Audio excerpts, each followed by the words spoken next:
This podcast is entertainment, not financial, tax, or legal advice. Views expressed represent statements of the speaker in their individual capacity, do not represent the views of Unchained, and should not be considered investment advice. Speakers often have personal, family, or business connections to Unchained, which may include direct financial benefits. Please see our disclosure at unchained.com/podcast. Kent, I really appreciate you joining us today. Yeah, thank you. It's a pleasure to be here, Timo. Yeah, so you had a post this week on Twitter saying that you were the victim of a scam, which resulted in $220,000 worth of Bitcoin being stolen. And I'll be honest, as someone who's relatively new to the Bitcoin industry, it did not seem like all these warnings about scams, they were directed towards those in the industry, is more towards newcomers to the Bitcoin space. And typically you think scams are targeting like the low-hanging fruit, those that are less competent or don't understand Bitcoin like a Bitcoiner would. So when you hear about the CEO of a Bitcoin company getting scammed out of a significant amount of Bitcoin, it's obviously very concerning. So before we talk about what happened, can you let people know a little bit about your Bitcoin and professional background just for context? Yeah, I'd be happy to. And I'd also like to share like the intentions why I came out publicly to disclose this. So my background is a decade in the rooftop solar sector, where kind of the top of my game there. I was an executive running a 9-figure sales budget. Revenue targets, I should say. I had about 100 staff, inside, outside sales, software folks, and was also in charge of post-acquisition integration. And being publicly traded, a lot of pressures for the quarterly numbers and such, and I kind of got burnt out and left that industry, and then had a couple of years of sabbatical, my midlife walkabout, if you will, and discovered Bitcoin during that time, and eventually landed in the Bitcoin ecosystem, where I wanted to try my hand at entrepreneurship, and given my energy background and love for Bitcoin, mining seemed like the right place to plant roots, and so helped the original founder of Sazmining raise some early pre-seed capital during the 2021 bull market. Pivoted the business to build a Bitcoin mining as a service offering in the marketplace to sort of combat traditional hosting, and have grown that more or less organically since over the last 4 years. And so not my first go at scammers, phishing scams, all sorts of things out there. And this one really, it wasn't your traditional Nigerian prince begging for money. We'll put it that way. It really caught me off guard, and that's in large part why I decided to disclose it publicly, is because I felt I had an obligation to the community to make others aware that this type of scam even existed in the first place, because had I known, I wouldn't have blown by warning signals that did come up, and that people rightly have pointed out to me, like, hey, how did you miss that? I had my own self-interest at play, and I'll speak to that throughout the conversation. And really that was the vulnerability that allowed them to attack. But it was self-interest for the stakeholders in the business, really, as the CEO of the business. And my intentions were, there's a part of self-interest in disclosing this, but the biggest one was the PSA, public service announcement. The other one was, I knew by doing so it would put pressure on authorities who have mountains of cyber crimes to go after, and I wanted some attention on this one. And indeed, the cybercrimes financial agent, part of the Secret Service, wrote to me yesterday and gave me an update on the case. So it seems to have worked. And the third reason is that I would really like to get the funds back, of course. So that's my self-interest. And lastly, there's an element of how do I say this in a delicate way? There's an element of vengeance. I want to see these suckers thrown behind bars. I don't want them scamming anybody else. So I want to see some justice done here to these guys. And yeah, so that's the my professional history and background. And I first got into Bitcoin. Let me just give some context to that, because I think it's helpful. So I purchased my last Bitcoin from Coinbase, my first Bitcoin from Coinbase at the end of 2015. So it's been about a decade in the space now. Nice. Yeah, the everything you said does not give off the impression of like soft target, where you would be somebody that would be targeted specifically. And so can you take us through what actually happened this past August to Yeah, so I think first I didn't mention that, but this did happen last August, right? So it took a couple months to find a reporter that thought this was also newsworthy, and then do the research and validate the story, and get it published. So I was grateful to Joel at Wired for doing that. So it's not, I've gone through the 5 stages of grief at this point, right? I don't see myself as a helpless victim, although when it first happened, I very much had those emotions. Um, so I don't believe that I was targeted specifically. I think that it was a generic scam that was that they tailor for the circumstances. But I think the general layout or the general recipe of the scam is similar. So how it happened is I've got several customer success agents, and our product is Bitcoin mining as a service. So people purchase mining rigs from us. We get them racked and managed in our data centers. People keep the Bitcoin, so it's non-custodial. We don't make money selling hardware or the electricity and management. But what we do charge is a 15% of all Bitcoin mined is a management fee. So we just instruct the mining pool to split that when it's paid out. So that's how we're paid. So we're totally aligned with our clients. And as a result of kind of growing organically, my monthly recurring revenue is that management fee. And every mining rig we get plugged in helps us to have a little bit more to work with as a business growing organically. And it was a larger deal that came in the front door.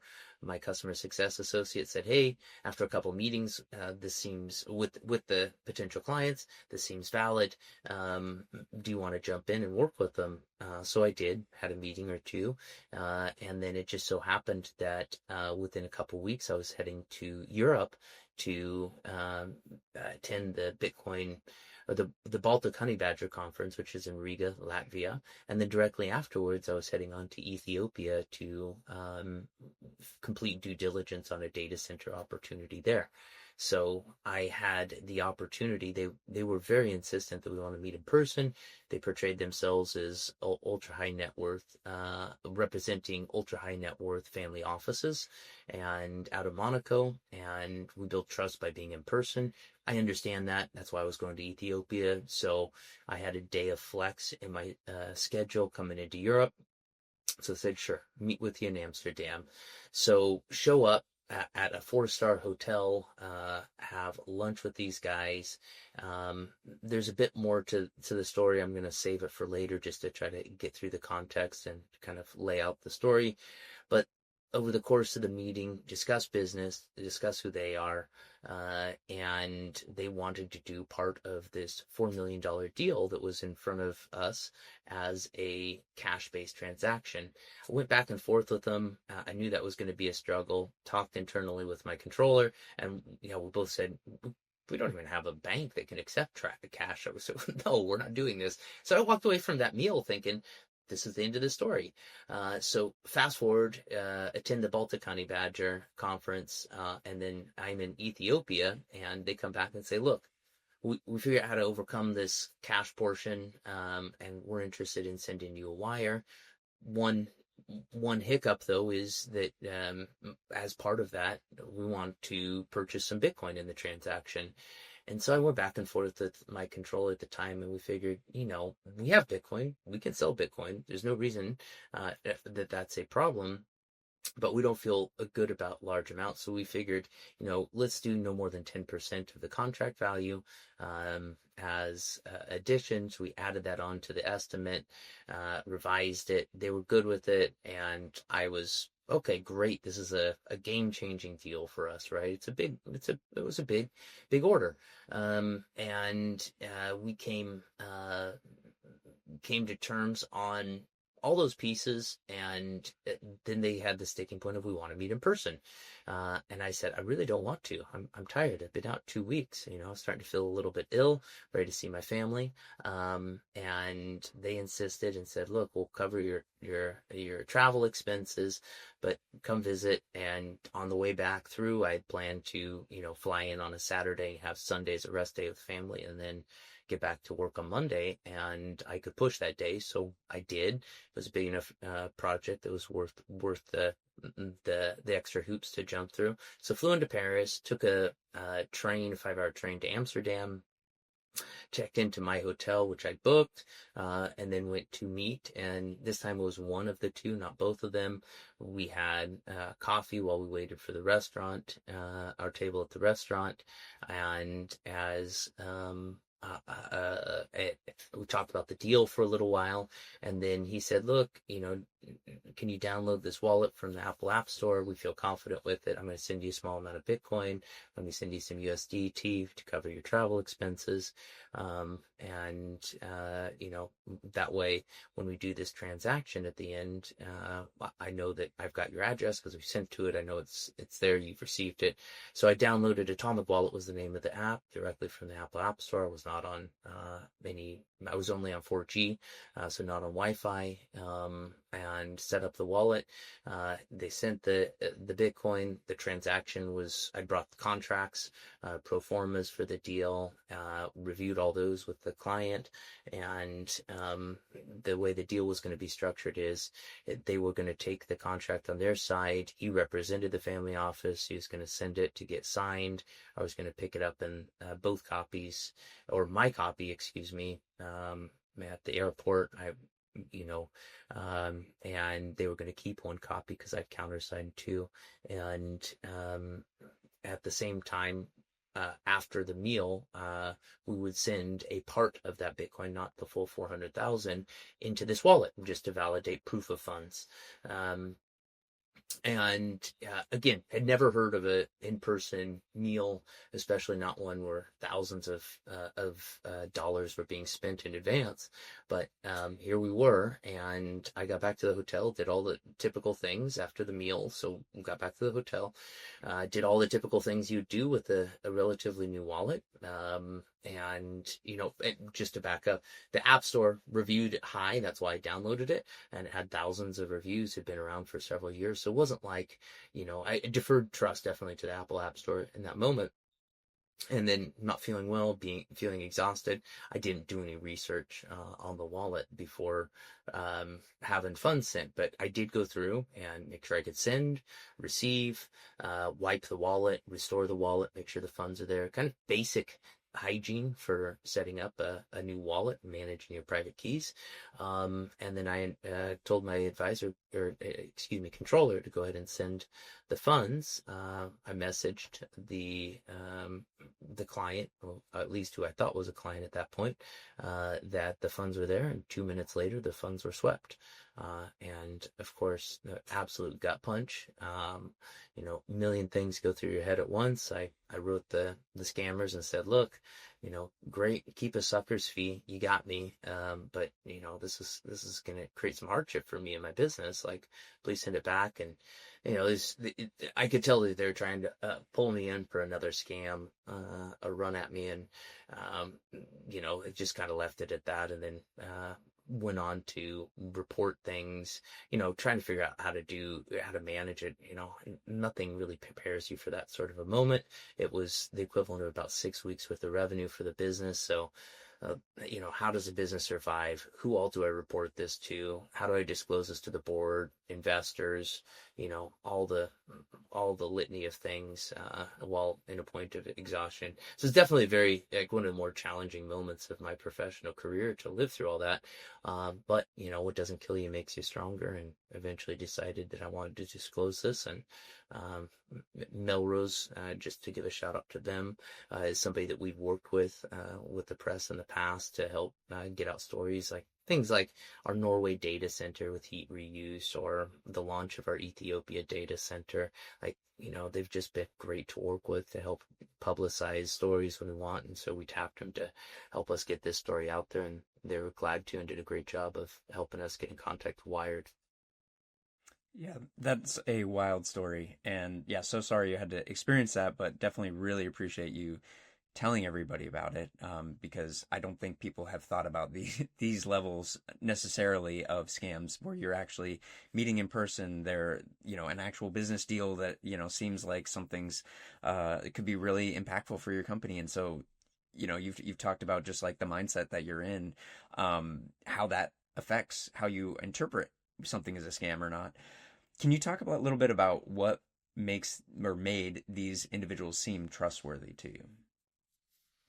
Yeah, it's a good question. So, the when you have a deal on the table, or when I did, certainly my self-interest was activated because this would change the needle, or move the knob on the business in a way that would benefit investors, clients, and staff, right?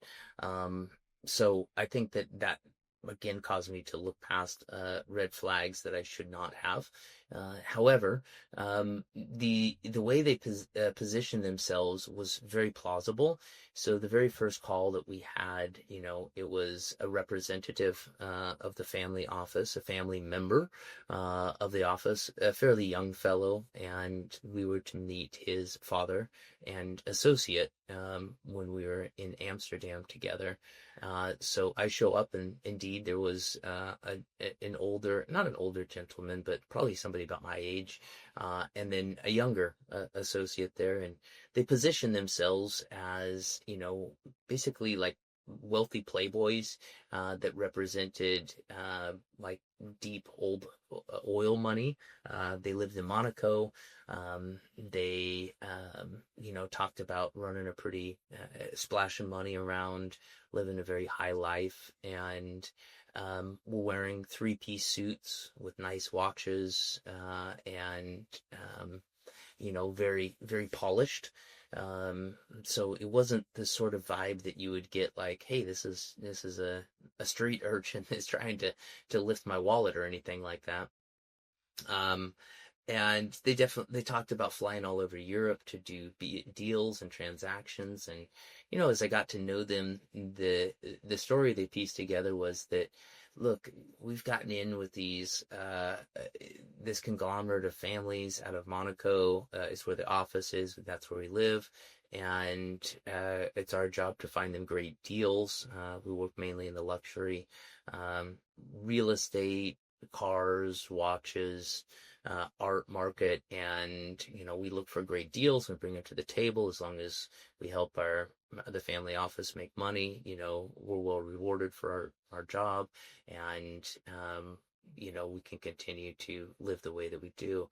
So that's how they're positioned, and it seemed plausible. I did sort of poke around the edges, but privacy is something that people take as a premium in our industry and with our product, and so it didn't feel correct to be too invasive about that. It's not, when you mine, it's not a KYC process, right? Like you're using hardware and electricity to generate Bitcoin, but it's directly from the protocol, and there's no regulation on people, on us to manage property. So as a result, it's not a big part of what we do. And they gave their first names. The story seemed plausible. They were polished, well-to-do. There's no major alarm bells that were ringing. I mean, they seemed a bit odd, different nationalities, accents, but nothing from my 11 years of living abroad that raised any major alarm bells. And I think what you said earlier, Timo, about this sort of brazen attack being done in person just wasn't on my radar. And I think that was the biggest part of why I wanted to do a PSA, is because I wanted people to know, like, hey, this is not just people trying to send you links and get you to click them. Like, there are people out there that are willing to meet with you, invest both time and money in order to pull some sort of long con and get you to ultimately cough up some Bitcoin or whatever other crypto that they might have. And the interesting part is, since disclosing this, the community feedback has been incredibly positive, which I was surprised about. I honestly didn't know how it would go over. Did a couple negative comments, and a couple of those weren't wrong. Like, hey, I shouldn't have done this, right? Like I kick myself all the time. And I understand exactly what the weakness was that they preyed on. But the amazing part to me is the comments. So if you saw the Twitter thread, it really blew up, at least for me and my audience size, 50,000 plus views. And most of the comments, not most, but I'd say like a third of the comments were people also mentioning how they've been scammed or know somebody that's been scammed. So I think my coming forward and sharing about this is sort of exposed to me just how deep and precarious the online world is these days. And people were largely appreciative of the PSA. But yeah, it's been sort of shocking to see just how pernicious this sort of thing is out there. So one thing that was mentioned in the Wired article was that, yes, it might have been a app issue where the app swept your funds and it was malicious, but could it have also been something where the seed words were visible to the attackers? So let me just state very emphatically, I don't know. And that's one of the most uncomfortable parts, how these funds were stolen, right? Like nobody has had perfect clarity on this. So the way the Atomic Wallet is designed, when you download it and set it up for the first time, you are given the seed phrases. And at the time, so I downloaded it on 4G, went to the Apple App Store and downloaded on 4G, and I glanced at it, and I've been an Apple product user for 15 to 20 years at this point, so I have a lot of brand loyalty. I look at the app in the App Store, 4.4 stars, thousands of reviews. I defer my trust to it, and in the heat of the moment, click download, right? Don't think too much of it. Initial startup, it does give me, go through typical onboarding, and as part of that is your seed phrase, which I quickly copy and paste into my password manager, all on my mobile phone. And at the time, Maxim, the fellow that was working with me, was in front of me, and by about 5 feet. I didn't see him looking over my shoulder or anything. I'm sitting on the couch. He's standing up about 5 feet away. Could somebody in that quick moment between me copying and paste and switching screens, could they have, from a high zoom camera, captured that? Possibly. It's plausible, and I don't know. It seems unlikely when I rewind and think it through in my mind, and I have heard other people having wallets drained using Atomic Wallet, and that was from their own home. So I don't know how to tile that together, and I'm not going to point my finger at Atomic Wallet because I just don't know. But I would say to avoid the wallet out of just an abundance of caution, right? If you don't know, it's not worth it, and that's kind of where I am. Gotcha. Yeah, that's incredibly nerve-wracking to not even know how it actually happened. You mentioned the red flags. Like, I would love to know, what those red flags might have been if you were having them at the time, and like what made you push through them anyway. You kind of mentioned it a little bit about, it's a big deal and tapping into that. But I'm curious if it was a conscious effort to push through those red flags, or if it was something that you didn't even consider. No, it's a variety. It was, I would say, yellow flags, not red flags, right? Mm-hmm. And the accumulation of them should have been warning enough. But again, if you have your blinders on for your self-interest, you're going to blow by things, right? And that was a big lesson to me. So some of those things, were during the first meal. They wanted to do part of the transaction in cash. And that should have been, that is a yellow flag, right? Like somebody that wants to put some of the cash through the deal, I didn't feel particularly comfortable with that in the first place, but tried to cater to it, and that's why I even entertained it. And, at the very least, like, showed the client that I was willing to entertain their concerns, and I didn't expect that I'd be able to overcome it, but wanted to display that I was willing to entertain things. The second thing was there was this weird, what I took at the time as a trust building exercise. I still don't know honestly what it was, because it had no relation to the scam, at least not how it eventually played out. But at the time of us meeting, they wanted to buy some Bitcoin, and maybe the desire to buy some of the Bitcoin was them sort of like priming the pump for buying Bitcoin at the second meeting. I don't know, but they wanted to buy like 10,000 euros worth of Bitcoin. I was just like, no, I'm, through my wife's Portuguese, lived in Portugal 6 years. I'm a Portuguese citizen. It's just like 10,000 euros of a transaction like this. Like, that's not okay. Like, I'm not willing to do that. But if you just want to prove that I can sell you some Bitcoin, I'll sell you $3,000. And so I showed up there at the restaurant, and, after a little while, get to talking about that, and they say, hey, here's an envelope of cash. Why don't you take 3,000 euros out of this and come back and give us the rest?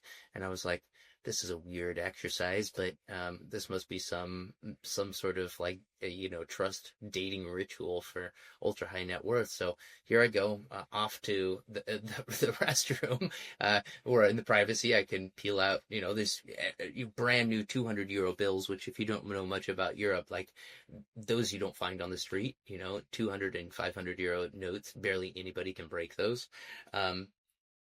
But I count out exactly what I'd agreed to, came back, gave the rest back, instructed my controller to send them the equivalent in Bitcoin, and they were happy. And I guess I thought, okay, I've won their trust on this particular odd dating ritual here. But that was, again, in hindsight, a yellow flag. Like, this is weird, non-standard for business. What else? The fact that they were playboys, I don't think that fast and loose, I guess, in the context of everything else that could have suggested con artistry. But that, I wouldn't say that was a yellow flag, just type of individual. What else? Yeah, and I think I should have dug more, and certainly will for any large deal. But I think it was just my own personal bias and weakness towards wanting to help grow the business. There was no like personal benefit to it. I mean, as a CEO, I guess you personally benefit from the growth of the business in terms of the equity valuation and etc. But there's no real like, hey, I'm gonna line my pockets with a bunch of money from doing a deal like this. So it wasn't direct self-interest so much as just trying to be a good shepherd for the business. Now, did you feel going into this, or just in life generally, as a CEO of a Bitcoin company, that you had a target on your back, that you need to be more aware of things like this? It's definitely been a point of concern, right? So I do live abroad, and just hearing about the attacks that have happened over the last couple of years to individuals, the wrench attacks, has caused me to, sort of, at least locally where I live, just I work online. I don't try to tell people what it is exactly that I do. And then when I travel, I don't wear Bitcoin garb. I've got tons of Bitcoin shirts from conferences, etc. But I don't wear those intentionally because I don't want to draw any attention crossing the border and having any border agents grab me and question me on that, or get targeted by scammers looking at who's coming in. So those subtle things I have done. But as far as like the next level, it's actually in our budget next year to do some OPSEC training for the organization, and we're already talking to ex 3-letter agency guys about how we can improve our standards, because the business is remote only. Our staff are, and travel is just a part of the job. So how do we minimize risk with that travel? And certainly this taught a pretty massive lesson to me, and need to invest in shoring this part of the business up as a result. I'm sure a lot of people would love that training themselves, to make sure that they're, holding their Bitcoin in a way, or, not falling for social engineering attacks and things like that. I'm curious if this message that you see is more for just a CEO type, or is this message that you're trying to give people for all Bitcoiners? I would say all Bitcoiners, not just CEO types. I think clearly they're fishing for a high net worth Bitcoiner with this sort of an attack, right? Like they're not going to invest a ton of money if they don't think that you have a stack of Bitcoin that they can access in some socially engineered fashion. Fascinatingly, I did have somebody send me an article to where it looks as if this is a ring that has been going on for a little while, unbeknownst to me. So some, obscure crypto media outlet, but there is a similar attack on an NFT project in a Rome hotel a couple years ago. So it doesn't, just because I experienced it for the first time and hadn't heard of it, doesn't mean that it hasn't been going on beforehand. But I think just a simple fact of knowing that there are people that are going to present themselves as looking to give to your business in a particularly large way, and leverage that vulnerability of you looking to grow your business is what I wanted people to be aware of. Like, and it may not be just in a business context. Like, people could show up that are dangling a carrot in front of you of some life transformational experience that they're offering, and really, that's the carrot while they're doing a 3-card Monty behind your back to pick your pocket. Yeah, and that's really the difference, I think, between the Nigerian prince and something like this, because the Nigerian prince offering you money, why? What did I do to, have you reach out to me? And so it's easy to recognize that as a scam. This, on the other hand, is like, this is your business. Like, clearly people show interest in your business. And when it's a high net worth individual or family office or something like that, it's a lot more plausible that, yeah, I would of course interact with this person. This isn't a scam off the bat. It's harder to recognize for sure, and especially with all the steps that you took of meeting them in person and all these things.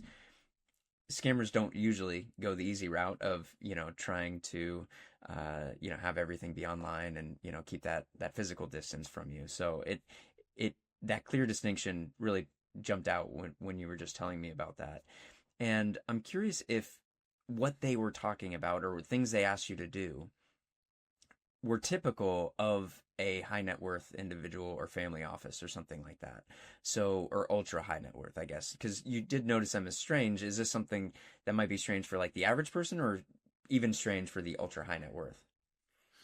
Oh, that's a really hard one to answer. I don't have a lot of experience with those individuals, and also don't have a lot of experience with those individuals out of Europe, right? So there's some cultural context, understanding how to navigate those.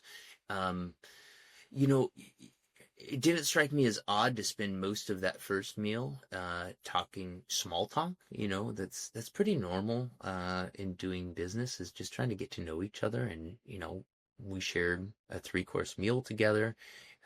It felt like a pretty organic flow to the experience. They were telling me about their partying lifestyle here or there, and I was not it's not my lifestyle.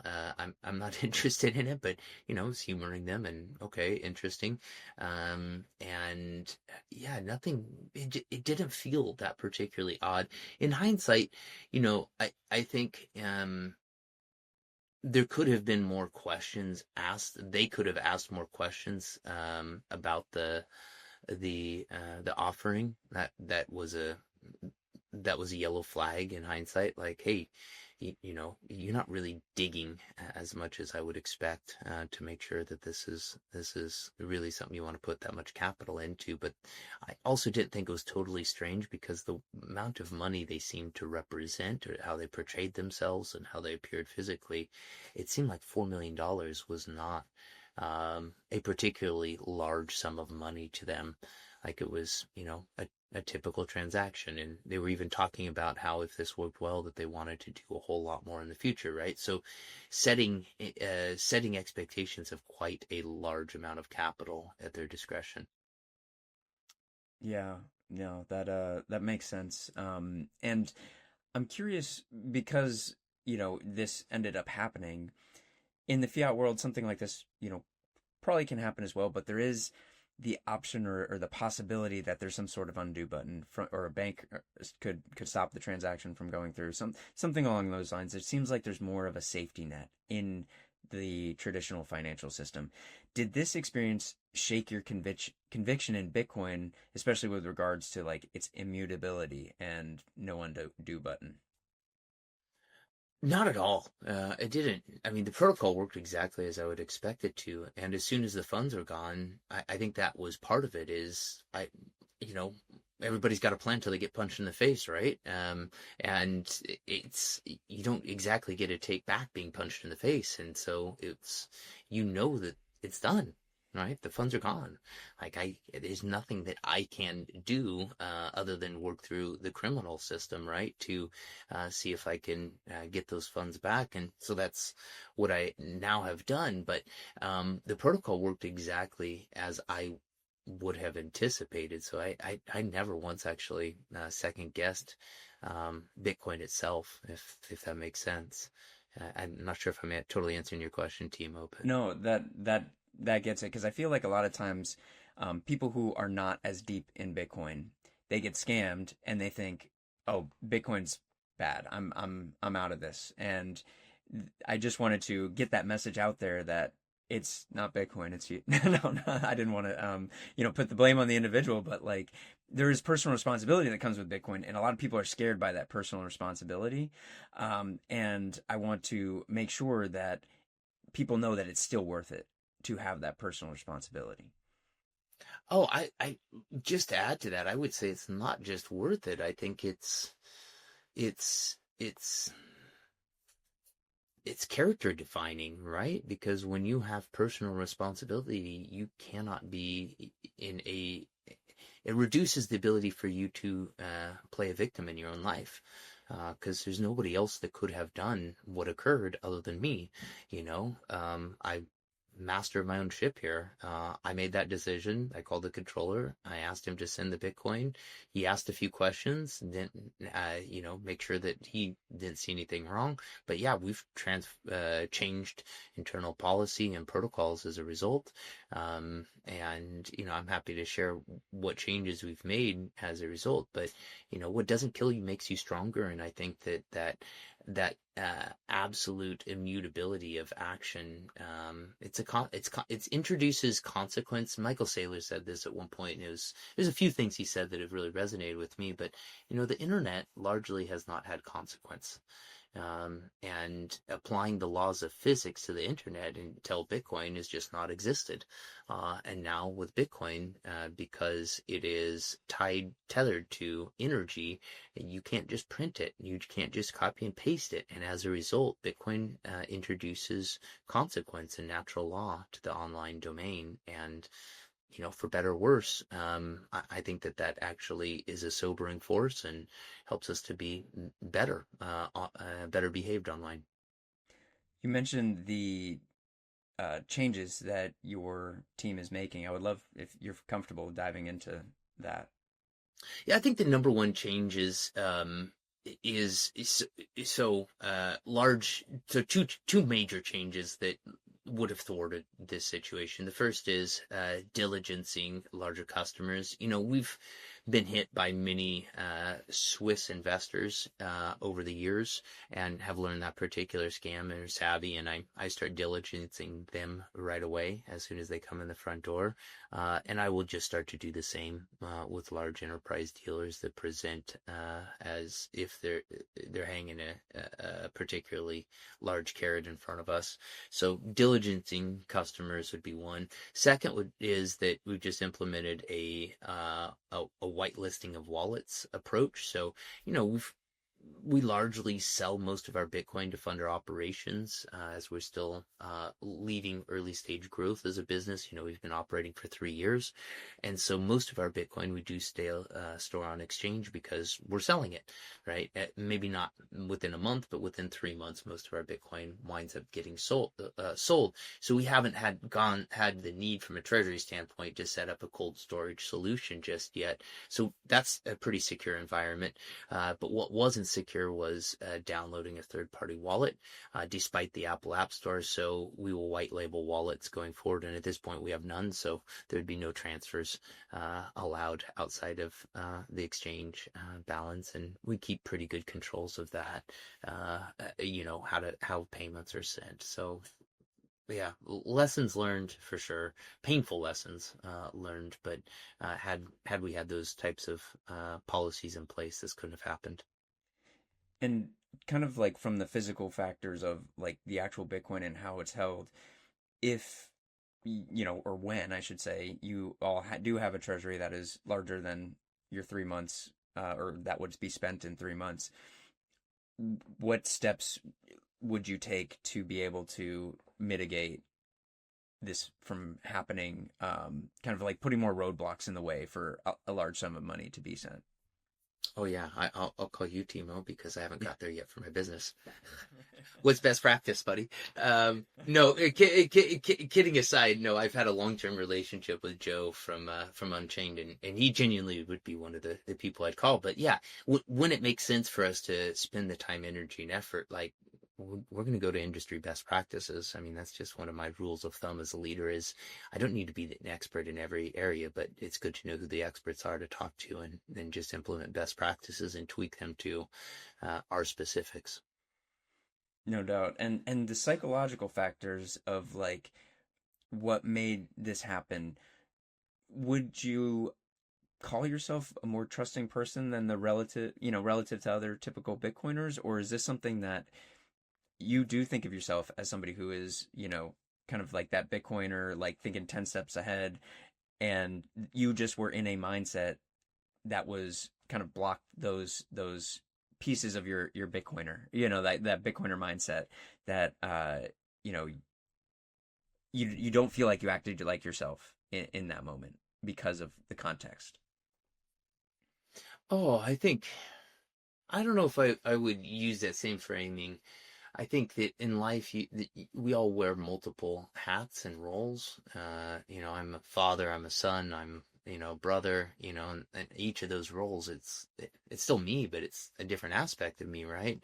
And so I think this collided with the role of CEO with my role as just being a carefully guarded Bitcoiner. So I don't think that those are wrong, but I don't think that one is true and the other is not. I guess is what I'm trying to say.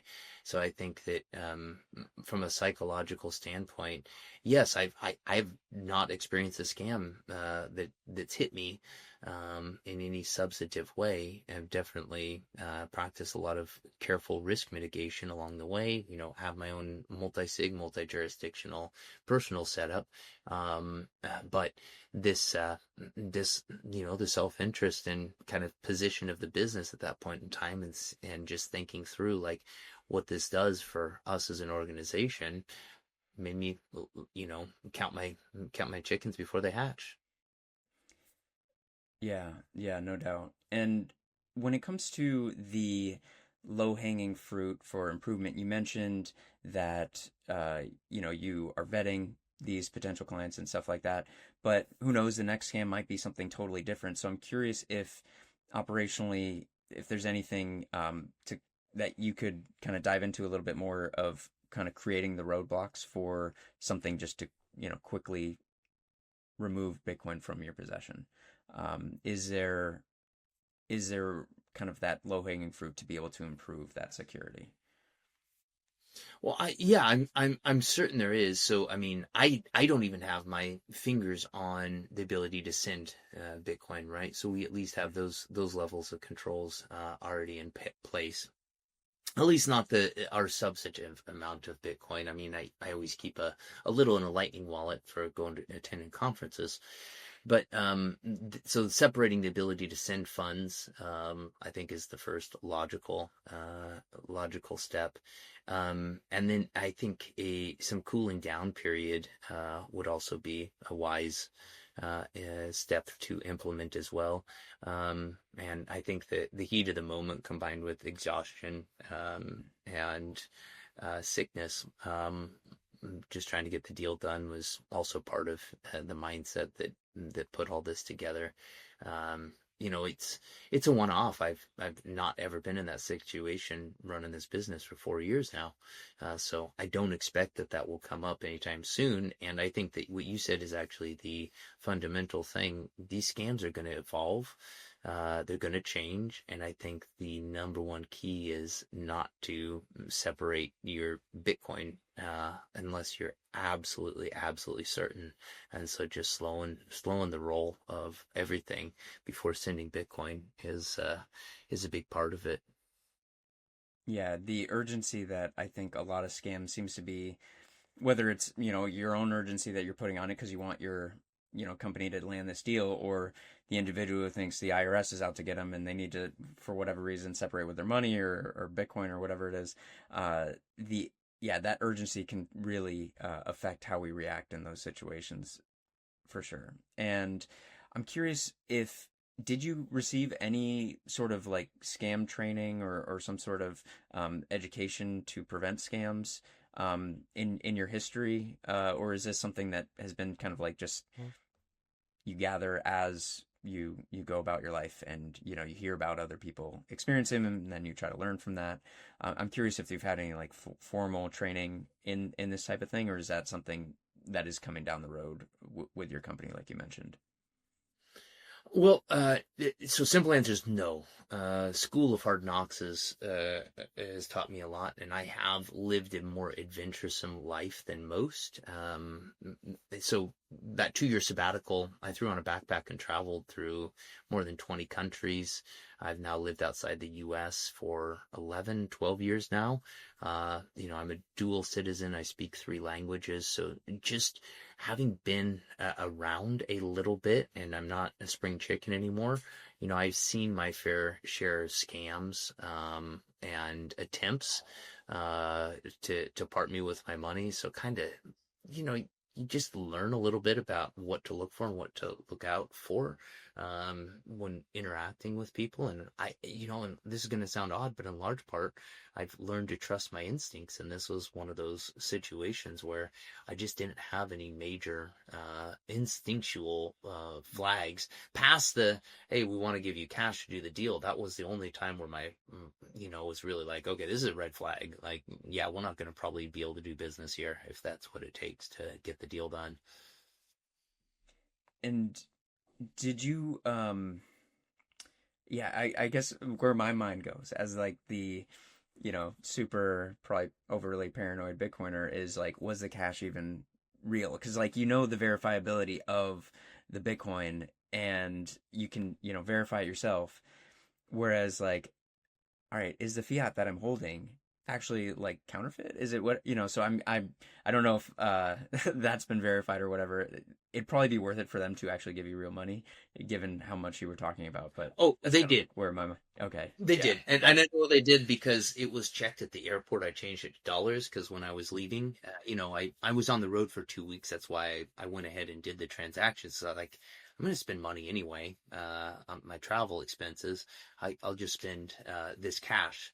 And so what was left, though, wasn't useful for me in euros because I didn't have another trip planned to the European Union anytime soon. So at the airport, I still had several of those bills, and I transferred them, one of those currency exchanges back to dollars. And, that's a vetting process, right? They have those special scanners and such, and just fine. Mm-hmm. So part of their investment for the scam, they were willing to part with that 3K. Oh, yeah. I mean, they got Bitcoin. Well, and actually right? they got Bitcoin in return, right? So they made out even. Yeah. But at least if you look at the meals, these were several hundred euro. Let's see. The first meal I think was about 300 euros all in, maybe 400. And then the second meal, it was just 2 of us instead of 3 of us. Also, 250, something like that. Gave travel expenses, seeded the wallet with a small amount of Bitcoin. I mean, they invested at a minimum like 3-4 grand would be my guess to reel in this particular scam. So I think that the combination of of the money being spent and the polish they had, and going to these high-end restaurants. I mean, I genuinely felt like I was experiencing something like out of a movie. I mean, it's not very often that I'm meeting with high rollers from Monaco in 4-star restaurants in Amsterdam in 3-piece suits, right? Like, this is, I think that razzle dazzle was part of the scam. Yeah, to get you to ignore the any red flag that would come up. Yeah, how they're dressed. All right, they're dressing the part. This is how what might expect some ultra high net worth family office representatives to look and things like that. Very curious if you could dive into a little bit more. You mentioned the effort to get it back. Everyone wants you to be able to get this back. I'm curious, what are the steps that need to happen, if you're aware of them, and how likely are you thinking that it will actually end up where you get this Bitcoin back? Oh, I think it's very unlikely that I get it back, and I want it back, right? So this is not for lack of desire, and certainly I've even invested, right, through PR agency, time, energy, effort to get this story out there, and that's in part to put pressure on authorities to take action and try to get the funds back. But what I see right now as a major blocker is actually in Amsterdam. So the Cyber Crimes Financial Task Force, I think I'm saying that wrong. Give me just 1 sec. I'm going to look, because I just had an email update from them that was quite good. And I responded to it just yesterday. But anyway, the fellow there that I've been working with is saying that he's struggling to get the counterpart on the other side of the pond to get involved. And let's see. Yeah, they're literally getting negative results from the Dutch right now in terms of working with them, and I don't know. I don't understand why. I think this wallet is suspect. I'm not going to point the finger and accuse it, but how the wallet was drained, I've heard some alarming stories that make me think that both Apple and Google should at least put the app under review and deeper scrutiny. So I'm surprised there's not been any action from either of those stores. And yeah, it's really only the US side of the law enforcement that's been engaged, and I'm grateful for that. But it didn't happen on their jurisdiction. But there's a prosecutor that has been lined up on our side of the pond, and they are going to try to extradite if they can. Is there I know you've gone the public route, is there a private option to be able to kind of have an effort towards getting the Bitcoin back, whether it's a service or a company that can help with that? I have not gone the private option too much. I don't have a trusted source to go through, and I've been flooded by, I think, scammers trying to get that particular business. So it's kind of hard to know who to trust there. And I also know that Joel, the journalist for Wired, he had been in contact with Chainalysis, and from their analysis of where the funds had gone, it seems like they're pretty much already absconded at this point in time. I mean, they went into a lot of it hopped, skipped, and jumped all over the place. The funds did, and like almost immediately. So even if I had hired like somebody from recovery, it seems fairly unlikely that I'd be able to get anything back. So I think part of me has just been hearing enough of these stories. Do you ever hear of anybody getting their funds back out of these sorts of scams? It's pretty rare. I do. I guess there are two different aspects of it. There's getting your money back, but there's also the vengeance aspect of it, of trying to get the individuals behind bars, or at least to pay somehow for what they've done. And there might be certain things, like they might have paid with credit card, which I doubt, but if they did at the restaurant, I'm sure it was cash. But it was cash, yeah. There are maybe some sort of things that a private investigator might be able to do versus public. Who knows? But this is all very out of my wheelhouse, but you've definitely helped with somebody who is very frustrated that they just lost their Bitcoin. Probably, that is a very emotionally, horrible experience. And then they are like, all right, maybe there's a way to go get it back. And then they have people, reaching out to them. Oh, I have this service to, help you get back your Bitcoin.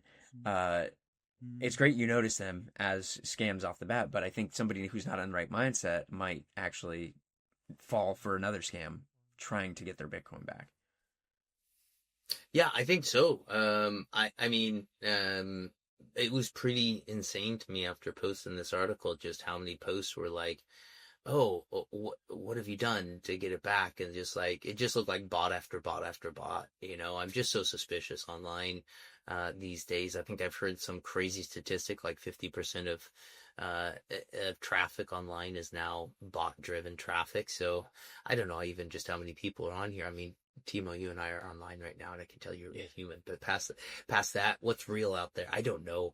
And so I'm very cautious online these days. But yeah, the scams abound, man. And I kind of just continue to retract more into personal relationships. Further and further, like if you don't have somebody in my social graph that I can trust that can vouch for you, then who are you, right? I just think, which is sad because I don't like that reality. I want to be able to walk down the street and feel like I've got trust from my neighbor, but in the world of online, like that's not reality. Yeah, it definitely pushes us towards a more localized world where you have those trusted relationships and kind of build from there. This has been super eye-opening for me. I want to make sure that if there's anything that we haven't touched on that you want to make sure we touch on, or messages you want to get out, that I give you the opportunity to do that. I think this has come up a lot. So just the one piece of advice that I would have, I think, so seeing deepfake AI scams now come up and start to impact people personally, this would happen to me and in real life, multiple meeting long con. I think for your own personal family and maybe even between close friends, I think it would be wise for people to set up code words between one another. Just something so that if the other party doesn't say your whatever the specific phrase is or code word to you, don't give them money, because I think unfortunately there's going to be a lot of preying on those types of personal relationships before too much longer.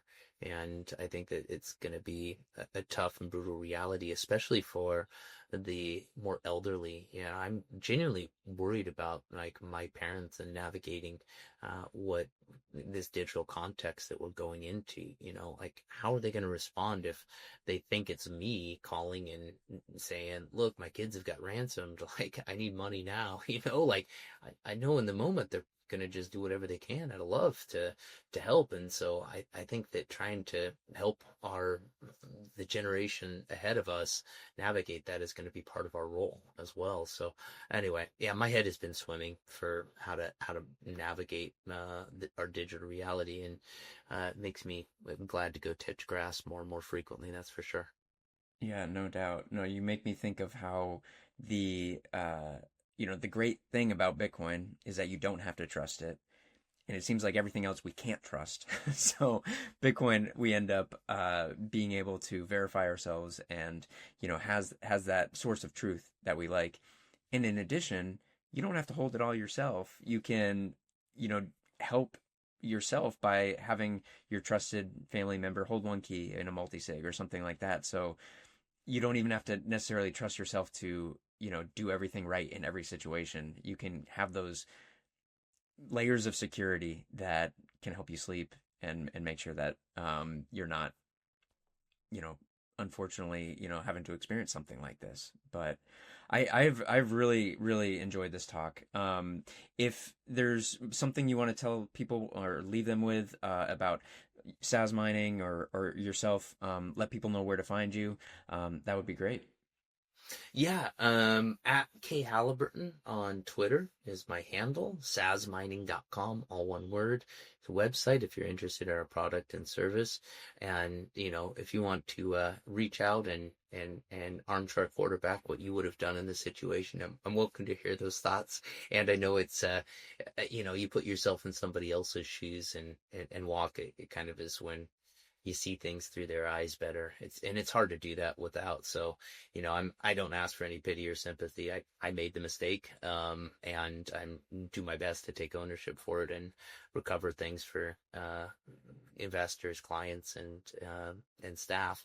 But it was one that I want to make sure to share and get out there. So happy to talk to you. And if anybody wants to energy cost average at a lower price than they can buy on an exchange, reach out to us. Mining is how sats were designed to be distributed by Satoshi when he built the network, and we're on a mission to make that easier through a platform like ours, through Bitcoin mining as a service, than going to buy on an exchange. And we think it's a better experience. So yeah, if you want to talk about that, feel free to reach out. But I know that wasn't the reason I came on here and to talk with you, Timo, today.